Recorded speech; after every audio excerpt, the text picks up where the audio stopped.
Neetha's taste land. ഞാൻ നീത രാജീവ്. നമുക്കിന്ന് ഒരു ഗ്രീൻ പീസ് കറി ഉണ്ടാക്കാം.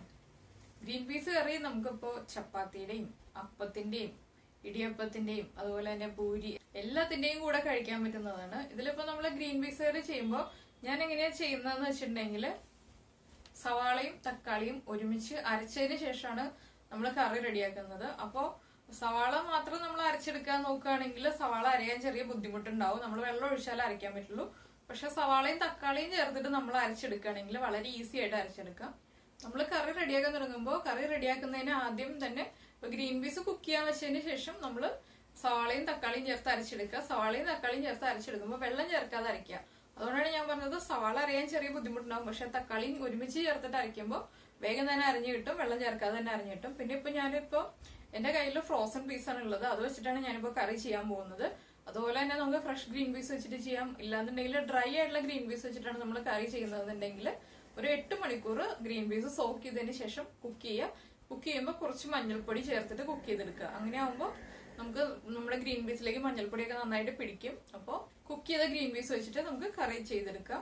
നമ്മള് ഗ്രീൻ പീസ് കറി ചെയ്യുമ്പോൾ അതിൽ കുറച്ച് പെരിഞ്ജീരകം പൊടിച്ചത് ചേർക്കുക.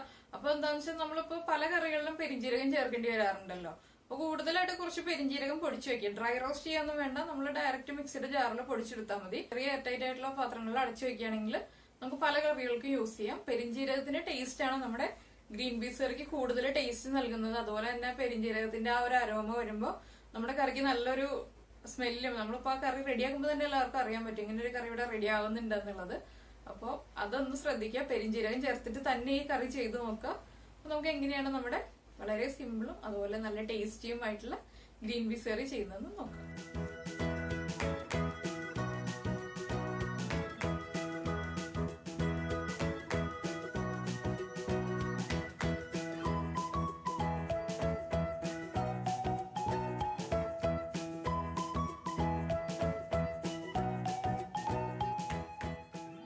ഗ്രീൻ പീസ് കറിക്ക് ആവശ്യമായിട്ടുള്ള ഇൻഗ്രീഡിയൻസ് നോക്കാം. നമ്മൾ ഗ്രീൻ പീസ് എടുത്തിട്ടുണ്ട്, Kashmiri chilli powder, coriander powder, മഞ്ഞൾപ്പൊടി, പെപ്പർ പൗഡർ, ഗരം മസാല, പെരിഞ്ജീരകം, സവാള ചോപ്പ് ചെയ്തത്, പിന്നെ എടുത്തിട്ടുള്ളത് ഇഞ്ചിയും വെളുത്തുള്ളിയും ചതച്ചെടുത്തിട്ടുള്ളതാണ്.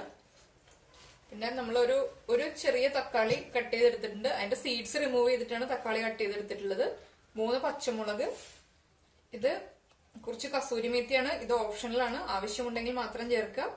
ഇതിപ്പോ നമ്മൾ പെരിഞ്ജീരകം പൊടിച്ചു വെച്ചിരിക്കുന്നതാണ്. പിന്നെ എടുത്തിട്ടുള്ളത് കുറച്ച് കറിവേപ്പില, ഉപ്പ്. ഇത് ഞാൻ ഒരു സവാളയും ഒരു തക്കാളിയും ചേർത്ത് മിക്സിയിൽ നന്നായിട്ട് അരച്ചെടുത്തതാണ്. വെള്ളം ചേർക്കാതെയാണ് അരച്ചെടുത്തിട്ടുള്ളത്.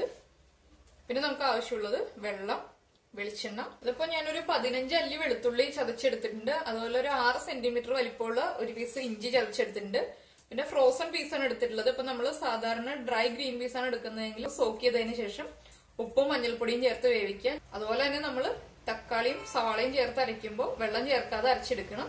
2 സവാളയും 2 തക്കാളിയാണ് നമ്മളിപ്പോ ഈ കറിക്ക് വേണ്ടി യൂസ് ചെയ്യുന്നത്. അതിൽ ഒരു സവാള ഇതുപോലെ ചെറുതായിട്ട് കട്ട് ചെയ്ത് വെച്ചിട്ടുണ്ട്, ഒരു തക്കാളിയും കട്ട് ചെയ്ത് വെച്ചിട്ടുണ്ട്. ഒരു വലിയ തക്കാളി ഒരു മീഡിയം വലിപ്പമുള്ള സവാളയും ചേർത്തിട്ടാണ് അരച്ചെടുത്തിട്ടുള്ളത്. ഇനിയിപ്പോ നമുക്ക് കറി റെഡിയാക്കാം. നമ്മൾ കറി റെഡിയാക്കുന്ന പാനിലേക്ക് വെളിച്ചെണ്ണ ചേർക്കാം.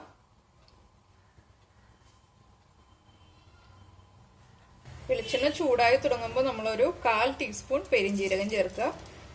പെരിഞ്ജീരകത്തിന് പൊടി ചേർക്കുന്നുണ്ട്, അതുകൊണ്ട് തന്നെ നമ്മൾ 1/4 ടീസ്പൂൺ പെരിഞ്ജീരകമേ ചേർക്കുന്നുള്ളൂ.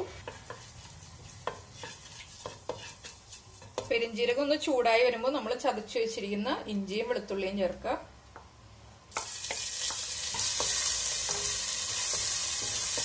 കറിയിൽ നമ്മൾ ഇഞ്ചിയേക്കാൾ കൂടുതലായിട്ട് വെളുത്തുള്ളി യൂസ് ചെയ്യണം. വെളുത്തുള്ളി കൂടുതൽ ചേർക്കുമ്പോഴാണ് കറിക്ക് നല്ല ടേസ്റ്റ് ഉണ്ടാവുള്ളൂ. വെളുത്തുള്ളി ഒരു 15 മുതൽ 20 അല്ലി വരെ വെളുത്തുള്ളി ചേർക്കുക. നമുക്ക് സാധാരണ കിട്ടുന്ന വെളുത്തുള്ളിയാണ്, വലിയ വെളുത്തുള്ളി അല്ല. ഇഞ്ചിയുടെയും വെളുത്തുള്ളിയുടെയും റോ സ്മെല്ല് മാറി വരുന്നത് വരെ സോട്ട് ചെയ്തെടുക്കുക. ഇതിലേക്ക് നമ്മൾ കട്ട് ചെയ്ത് വെച്ചിരിക്കുന്ന സവാള ചേർക്കാം. പച്ചമുളക്, ഇതിപ്പോ ഞാനൊരു 3 പച്ചമുളകാണ് എടുത്തിട്ടുള്ളത്. നമ്മൾ ഗ്രീൻ പീസിൽ ഉപ്പ് ചേർത്തിട്ടില്ല, അതുകൊണ്ട് തന്നെ സവാള സോട്ട് ചെയ്യുമ്പോൾ കുറച്ച് ഉപ്പ് ചേർക്കുക. കുറച്ച് കറിവേപ്പില. ഇനിയിപ്പോ സവാള ഒന്ന് സോഫ്റ്റ് ആയി വരട്ടെ, അതുവരെ നമുക്കൊന്ന് സോട്ട് ചെയ്തെടുക്കാം. അപ്പൊ നമ്മുടെ ഓണിയൻസ് നന്നായിട്ട് സോട്ടായി വന്നിട്ടുണ്ട്. ഞാനിപ്പോ ഫ്ലെയിം ഓഫ് ചെയ്യാൻ പോവാണ്. ഫ്ലെയിം ഓഫ് ചെയ്തതിന് ശേഷമാണ് ഇനി പൗഡേഴ്സ് ചേർത്ത് കൊടുക്കുന്നത്. എന്താണെന്ന് വെച്ചാൽ നമ്മുടെ പാനിന് നല്ല ചൂടുണ്ട്, അതുകൊണ്ട് തന്നെ ഫ്ലെയിം ഓഫ് ചെയ്തത്. ഇനിയിപ്പോ നമുക്ക് 1/2 ടീസ്പൂൺ മഞ്ഞൾപ്പൊടി ചേർക്കാം. അപ്പൊ മഞ്ഞൾപ്പൊടിയും ഉപ്പും ചേർത്താണ് ഗ്രീൻ പീസ് വേവിച്ചെടുക്കുന്നതെന്നുണ്ടെങ്കിൽ മഞ്ഞൾപ്പൊടി ഇപ്പൊ ചേർക്കണ്ട. 1.5 കപ്പ് ഗ്രീൻ പീസിനാണ് കേട്ടോ 1/2 ടീസ്പൂൺ മഞ്ഞൾപ്പൊടി. അതുപോലെ തന്നെ നമ്മളിപ്പോ 2 സവാളയും 2 തക്കാളിയൊക്കെ എടുത്തിട്ടുള്ളത്. നമ്മൾ എത്ര ഗ്രീൻ പീസ് എടുക്കുന്നോ അതനുസരിച്ചിട്ട് നമ്മുടെ ബാക്കിയുള്ള ഇൻഗ്രീഡിയൻസിൽ വ്യത്യാസം വരുത്താം. ഇനിയിപ്പോ നമുക്ക് മല്ലിപ്പൊടി ചേർക്കാം. ഇതിപ്പോ 1 ടേബിൾ സ്പൂൺ മല്ലിപ്പൊടിയാണ് എടുത്തിട്ടുള്ളത്. അതുപോലെ തന്നെ 1 table spoon Kashmiri chilli powder. അതൊന്ന് സോട്ട് ചെയ്ത് കൊടുക്കുക.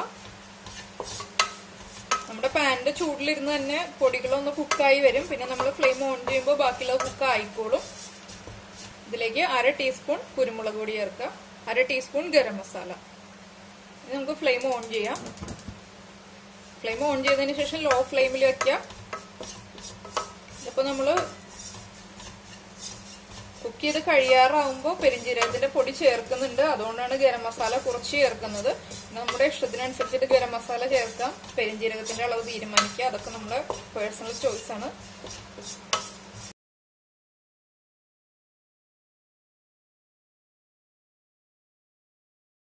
ഇതിലേക്ക് ഇപ്പൊ നമ്മള് സവാളയും തക്കാളിയും അരച്ചത് ചേർത്തിട്ടുണ്ട്. ഇനിയിപ്പോ ഈ തക്കാളിയുടെയും സവാളയുടെയും ഒരു റോ സ്മെല്ലും അതുപോലെ തന്നെ നമ്മുടെ പൗഡേഴ്സിന്റെ റോ സ്മെല്ല് മാറി വരുന്നത് വരെ നന്നായിട്ട് സോട്ട് ചെയ്യാം.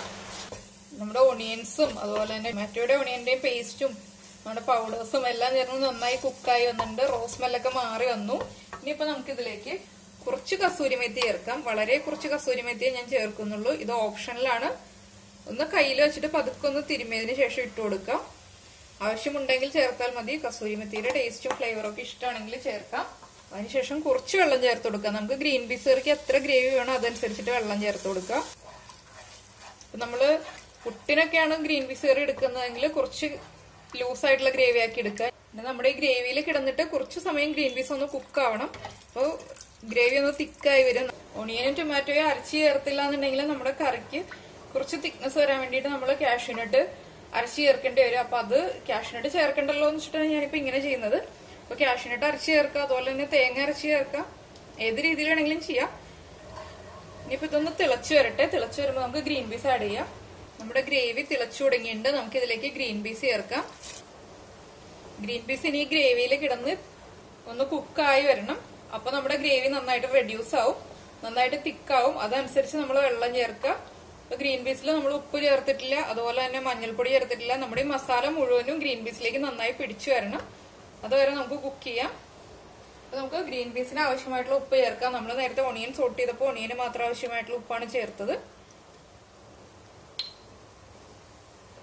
നമ്മളിനി ടൊമാറ്റോ ഇപ്പൊ ആഡ് ചെയ്യുന്നില്ല. ടൊമാറ്റോ കറി നന്നായി തിക്കായതിനു ശേഷം മാത്രമേ ആഡ് ചെയ്യുന്നുള്ളൂ. അപ്പൊ ഗ്രീൻ പീസ് ഒന്ന് തിളച്ച് വരട്ടെ. തിളച്ചതിന് ശേഷം നമുക്ക് ഫ്ലെയിം കുറച്ച് വെക്കാം. നമ്മുടെ കറി നന്നായിട്ട് തിളച്ചു തുടങ്ങിയിട്ടുണ്ട്. ഇനിയിപ്പോ നമുക്ക് ഒരു മീഡിയം ഫ്ലെയിമിൽ വെച്ചിട്ട് തിക്കാവുന്നത് വരെ കുക്ക് ചെയ്തെടുക്കാം. കറി നമുക്ക് എത്ര തിക്നെസ് വേണോ അതനുസരിച്ചിട്ട് നമ്മൾ കുക്ക് ചെയ്തെടുക്കുക. ഹൈ ഫ്ലെയിമിൽ വെക്കരുത്, മീഡിയം ഫ്ലെയിമിൽ വെക്കുക. എന്നാൽ മാത്രമേ നമ്മുടെ ഗ്രീൻ പീസിലേക്ക് മസാലകളെല്ലാം പിടിക്കുള്ളൂ. ഹൈ ഫ്ലെയിമിൽ വെച്ചിട്ടുണ്ടെങ്കിൽ വേഗം തന്നെ ഗ്രേവി വറ്റിപ്പോവും. അപ്പൊ മീഡിയം ഫ്ലെയിമിൽ വെച്ച് കുക്ക് ചെയ്യാം. നമ്മുടെ ഗ്രേവി നന്നായിട്ട് തിക്കായി വന്നിട്ടുണ്ട്. ഇനിയിപ്പോ ഇത് ചൂട് മാറി കഴിയുമ്പോൾ വീണ്ടും കുറുകും. അതുകൊണ്ട് തന്നെ ഞാനിപ്പോ ഫ്ലെയിം ഓഫ് ചെയ്യാൻ പോവാണ്. ഫ്ലെയിം ഓഫ് ചെയ്തതിന് ശേഷമാണ് നമ്മൾ കട്ട് ചെയ്ത് വെച്ചിരിക്കുന്ന ടൊമാറ്റോ ആഡ് ചെയ്യുന്നത്. ടൊമാറ്റോ കുക്ക് ആവണ്ട. ഇതിലേക്ക് നമുക്ക് പെരിഞ്ജീരകം പൊടിച്ചത് ചേർക്കാം. ഫൈൻ പൗഡർ ആയിട്ടല്ല നമ്മൾ പൊടിച്ചിട്ടുള്ളത്, ചെറിയ തരികളുണ്ട്. ആ രീതിയിൽ പൊടിച്ചെടുത്താൽ മതി. ഇതിപ്പോ ഡ്രൈ റോസ്റ്റ് ചെയ്തിട്ട് പൊടിച്ചതല്ല. ഞാനിപ്പോ ഉപ്പ് ചെക്ക് ചെയ്തപ്പോ കുറച്ച് ഉപ്പ് കുറവുണ്ട്, അതുകൊണ്ട് കുറച്ച് ഉപ്പ് ചേർക്കുകയാണ്. ഇതിലേക്ക് നമുക്ക് ബാക്കിയിരിക്കുന്ന കറിവേപ്പില ചേർക്കാം. നമ്മളിപ്പോ ഒരു 4 തണ്ട് കറിവേപ്പിലയാണ് എടുത്തത്. ഇനി ഇത് നന്നായിട്ടൊന്ന് മിക്സ് ചെയ്യാം. നന്നായിട്ട് ചൂട് മാറി വന്നതിന് ശേഷം നമുക്ക് പ്രസന്റ് ചെയ്യാം. ചൂട് മാറി വരട്ടെ. അപ്പൊ ഈ ചൂടിലിരുന്നിട്ട് നമ്മുടെ ടൊമാറ്റോ ഒക്കെ കുക്ക് ആയിക്കോളും. അതുകൊണ്ടാണ് ടൊമാറ്റോ ഇട്ടതിന് ശേഷം നമ്മൾ കുക്ക് ചെയ്യാത്തത്. ഇതിപ്പോ ഫ്രോസൺ പീസ് തന്നെ യൂസ് ചെയ്യണം എന്നില്ല. നമുക്ക് ഏത് ഗ്രീൻ പീസാണ് അവൈലബിൾ ആയിട്ടുള്ളത് അത് വെച്ചിട്ട് നമുക്ക് ഗ്രീൻ പീസ് കറി ഉണ്ടാക്കാം. എന്റെ കയ്യിൽ ഇപ്പൊ ഫ്രോസൺ പീസ് ഉണ്ടായിരുന്നുള്ളൂ, അതുകൊണ്ടാണ് ഞാൻ ഫ്രോസൺ പീസ് യൂസ് ചെയ്തത്. ഇനിയിപ്പോ നമുക്കിത് അടച്ചു വെക്കാം. നന്നായിട്ട് ചൂട് മാറിയതിന് ശേഷം പ്രസന്റ് ചെയ്യാം. അപ്പൊ എരിവും ഉപ്പും എല്ലാം ചെക്ക് ചെയ്യാം. അടയ്ക്കുന്നതിന് മുൻപായിട്ട് കുറച്ച് കസൂരി മെത്തി ചേർക്കാം. നമ്മൾ ആദ്യം കുറച്ച് കസൂരി മെത്തി ചേർത്തിരുന്നു. കസൂരി മെത്തിയുടെ ഫ്ലേവർ ഇഷ്ടമാണെങ്കിൽ ചേർക്കാം. ഇനിയിപ്പോ നമുക്ക് അടച്ചു വെക്കാം. നമ്മുടെ ഗ്രീൻ പീസ് കറി ചൂട് മാറി കറക്റ്റ് ആയിട്ട് വന്നിട്ടുണ്ട്. നമ്മള് ഫ്ലെയിം ഓഫ് ചെയ്തതിന് ശേഷം ഇട്ടിരുന്ന് ഇപ്പൊ ടൊമാറ്റോ നന്നായിട്ട് കുക്ക് ആയിട്ടുണ്ട്. നമ്മള് ഫ്ലെയിം ഓഫ് ചെയ്യുന്നതിന് മുന്നേ ടൊമാറ്റോ കുക്ക് ചെയ്യുകയാണെങ്കിൽ ടൊമാറ്റോ വല്ലാതെ ഉടഞ്ഞു പോകും. അതുകൊണ്ടാണ് ഫ്ലെയിം ഓഫ് ചെയ്തതിന് ശേഷം മാത്രം ടൊമാറ്റോ ഇടുന്ന കാര്യം പറഞ്ഞത്. അതുപോലെ തന്നെ ഞാനിപ്പോ ഇതിൽ വറവിട്ടിട്ടില്ല. വറവിടണം എന്നുള്ള ആളുകൾക്ക് കുറച്ച് ഒരു ടീസ്പൂൺ കടുകും അതുപോലെ തന്നെ ഒരു 4 വറ്റൽമുളകും കുറച്ച് കറിവേപ്പിലയും ചേർത്തിട്ട് വറവിടാം. അപ്പൊ നമ്മള് കറി ഉണ്ടാക്കി തുടങ്ങിയപ്പോ തന്നെ പെരിഞ്ജീരകം ജസ്റ്റ് ഒന്ന് എണ്ണയിൽ മൂപ്പിച്ചെടുത്തിരുന്നു. അതുകൊണ്ട് തന്നെ പെരിഞ്ജീരകത്തിന്റെ ടേസ്റ്റ് ഉണ്ട്. പിന്നെ നമ്മൾ ഫ്ലെയിം ഓഫ് ചെയ്തപ്പോഴും പെരിഞ്ജീരകം ഇട്ടിരുന്നു. നമ്മള് ടൊമാറ്റോയും സവാളയും അരച്ചിട്ട് ചേർത്തത് കൊണ്ട് തന്നെ കറിക്ക് അത്യാവശ്യം തിക്നെസ്സും ഉണ്ട്, നല്ല ഭംഗിയുള്ള ഒരു കളറും ഉണ്ട്, അതുപോലെ തന്നെ നല്ല ടേസ്റ്റും ഉണ്ട്. അപ്പൊ എല്ലാവരും ചപ്പാത്തിയുടെ കൂടെയും പുട്ടിന്റെ കൂടെയൊക്കെ ഈ കറി ഉണ്ടാക്കി കഴിക്കാം. കഴിച്ചതിന് ശേഷം ഫീഡ്ബാക്ക് അറിയിക്കുക. നമുക്ക് അടുത്ത ഡിഷുമായിട്ട് അടുത്ത ദിവസം കാണാം. ബൈ.